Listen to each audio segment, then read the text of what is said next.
JSAM ministries வழங்கும் வேதமும் குறளும்.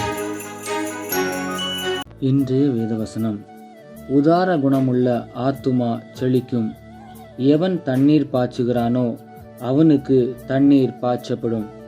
குறள் இப்படியாய் சொல்லுகிறது, அற்கா இயல்பிற்று செல்வம் அது பெற்றால் அற்குப ஆங்கே செயல்.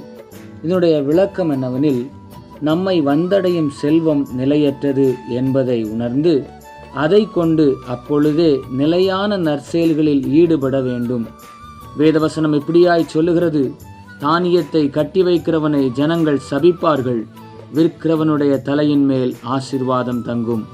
சிந்தனைக்கு, கோபாக்கினை நாளில் ஐஸ்வர்யம் உதவாது, நீதியோ மரணத்துக்கு தப்புவிக்கும்.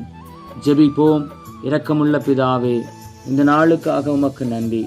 நீர் எங்களுக்கு ஈவாக கொடுத்திருக்கின்ற இந்த ஒரே வாழ்க்கையில் எங்களால் இயன்ற நல்ல காரியங்களை மற்றவர்களுக்கு செய்து உம்முடைய அன்பை வெளிப்படுத்த எங்களுக்கு கிருபை தாரும். இயேசுவின் நாமத்தில் பிதாவே, ஆமேன். இந்த நாள் இனிய நாளாக அமைய வாழ்த்துக்கள். கர்த்தர் உங்களை ஆசீர்வதிப்பாராக. ஆமேன்.